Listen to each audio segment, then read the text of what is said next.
আপনাদের নাহিদ সাহেব তো ফেলু আওয়ামী লীগের ক্যাডারদেরকে আপনারা আপনাদের দলের সিনিয়র নেতা বানিয়েছেন। বর্তমানে বাংলাদেশে নতুন আরেকটি রাজনৈতিক দল এসেছে, আমরা এতে খুশি এবং আনন্দিত। রাজনৈতিক দল গঠন করা হয় সেটা আপনারা ভালো করেই জানেন, এটা কিংস পার্টি বলে। কেন এই কথাটি বলছি একটু পরিষ্কার করছি। যে ছাত্ররা পড়ার টেবিলে থাকার কথা, যে ছাত্ররা বড় বড় সচিব হওয়ার কথা, যে ছাত্ররা সচিব হয়ে এদেশের গুণগত পরিবর্তন ঘটানোর কথা, চোর চোট্টা আমলাদেরকে বিতাড়িত করে সেই চেয়ারে বসে দেশকে গতিশীল করার কথা, তারা যদি রাজনৈতিক মাঠে চলে আসে, রাজনীতি করতে চায়, তাহলে আগামীর ভবিষ্যৎ কি হবে, আগামীর দেশ পরিচালনায় কি হবে আমরা একটু জানতে চাই। আমরা একটু তাদের কাছে প্রশ্ন রাখতে চাই। নাহিদ সাহেব বলেছেন যে ওনার ব্যাংক ব্যালেন্সের কোনো টাকা পয়সা নাই। উনি যদি ঘরে টাকা রাইখা সেটা প্রকাশ করে, যদি ব্যাংকে না থাকে সেটা তো দেখা যাবে না। এই ধরনের কাজ যদি ওনারা করে থাকে, তখন আমরা শুনতে পেলাম যে নাহিদ সাহেবের বাবা উনি বাজার দখল করছেন, ওনারা আনন্দ মিছিল করেন, ওনারা BMW গাড়ি দিয়ে ঘুরেন, ওনারা বড় বড় দামি দামি রেস্টুরেন্টে খাবার খান, দামি দামি পোশাক পরেন। হান্নান মাসুদের চোখের চশমা, যে চশমার দাম প্রায় 28,000 টাকা, এত টাকা ওনারা টিউশনি করে পান। আমরা অবাক হয়ে যাই। এরকম টিউশনি দুই একটা থাকলে আমাদেরকেও দিয়েন, আমরা টিউশনি করাবো। আমরা যখন ছাত্র ছিলাম এরকম টিউশনির কোনো বেতন পাই নাই, 1 থেকে 2,000 টাকা পেয়েছি।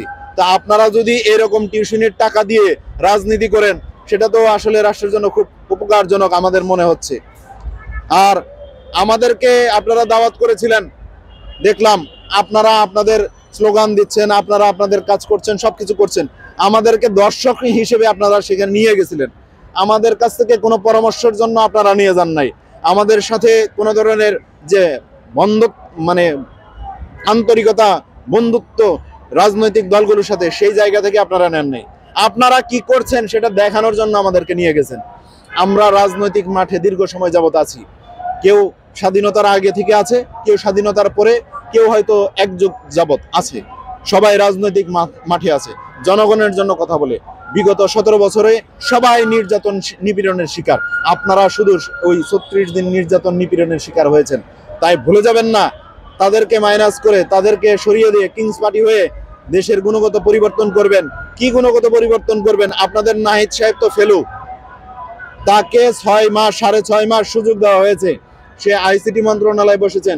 কি কাজটা করতে পেরেছে? নাহিদ সাহেব যে মন্ত্রণালয়ে বসেছে, সেই মন্ত্রণালয়েই জুনাইদ আহমেদ পলক বসে শেখ হাসিনার সকল অপকর্ম ঢেকেছে। শেখ হাসিনার সকল অপকর্ম ঢাকা এবং পরিকল্পনা বাস্তবায়ন এই মন্ত্রণালয় থেকে হয়েছে। একটা তথ্য আপনারা বের করতে পারেন নাই। তার উল্টা দিকে দেখলাম আপনারা সমকামীদেরকে আপনাদের দলে ঢুকিয়েছেন সিনিয়র নেতা হিসেবে। শুধু তাই নয়, আওয়ামী লীগের ক্যাডারদেরকে আপনারা আপনাদের দলের সিনিয়র নেতা বানিয়েছেন। এই হলো আপনাদের অবস্থা। বর্তমান জাতীয় নাগরিক পার্টি তারা আওয়ামী লীগকে পুনর্বাসনের দায়িত্ব নিয়েছে। আমরা স্পষ্ট বলছি, তাদের সাথে আরো 2-1টা দল তারা দলীয় সিদ্ধান্ত নিয়েছে আওয়ামী লীগকে পুনর্বাসন করবে। আমরা বলতে চাই, এই আওয়ামী লীগকে যারা পুনর্বাসন করবে তাদেরকে আমরা দৌড়ানি দিতে দ্বিধাবোধ করব না। শেখ হাসিনাকে যদি দৌড়ানি দিতে পারি, আর কোন ফ্যাসিস্ট স্বৈরাচারকে যারা প্রতিষ্ঠিত করবে তাদেরকে আমরা দৌড়ানি দিতে দ্বিধাবোধ করব না। কথা পরিষ্কার এবং ক্লিয়ার। এবং আরেকটা কথা বলতে চাই, এই যে 24-এর গণ অভ্যুত্থান হইলো, 24-এর গণ অভ্যুত্থানে এই যে যাদেরকে এই বানাইছেন আপনারা,